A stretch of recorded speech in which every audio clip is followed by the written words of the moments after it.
I think specific to the South African market, the experience that I'm seeing is brands aren't being brave enough in terms of being willing to test new things, new platforms, new technologies. So the way the market's going, if you're a brand and you don't have a digital strategy that's core to your business, you're missing out. My experience so far in South Africa is that the experience is still to book TV, radio, print. I'm never going to lose my job for that, and that's great. And then I will do some digital, but it's not always core to the strategy. So the more progressive brands like Unilever, they understand that and they get that. One of the reasons is sometimes investment levels, but digital is the most effective channel in terms of understanding what success looks like and understanding what your return on investment is. So whatever your investments levels are, they should be relative to what your budget is, but that shouldn't be a reason not to have an integrated digital strategy in terms of finding your audiences, engaging with those consumers, and then understanding what their needs are and providing them what they want. So that's probably the biggest observation that I have about the market, and that's the transition that the market's going through. We can always talk about theorize about what should happen or what shouldn't.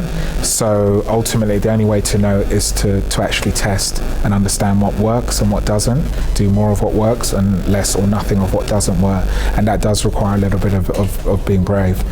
But the good news is digital as a channel is the best channel to do that in, because it is completely measurable and you can, in a relatively short space of time, understand what's working for you and what isn't working for you.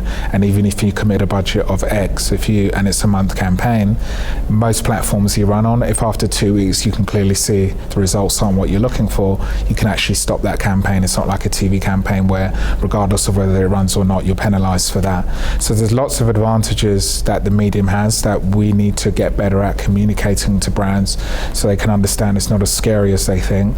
You don't have to have the biggest budgets in the world, and most importantly, everything that you do is very measurable.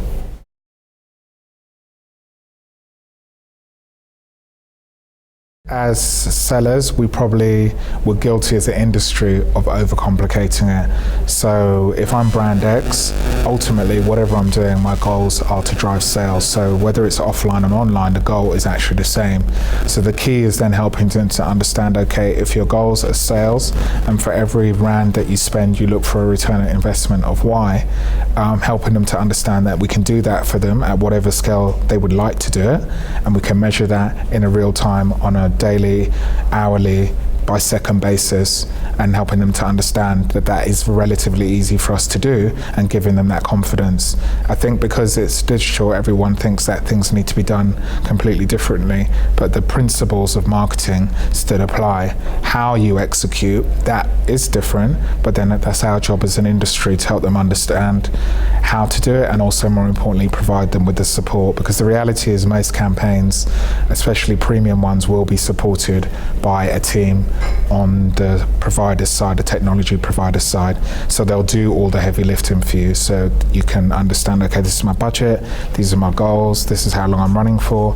We'll do all the heavy lifting, optimize the campaign, provide them the reporting, make sense of all the numbers, and then that will help to inform the strategy moving forward. So if it's a success, it's easy to then do more of it and motivate for more budget internally. If it's not a success, we can understand that quickly and then move on to what perhaps the next opportunity could be.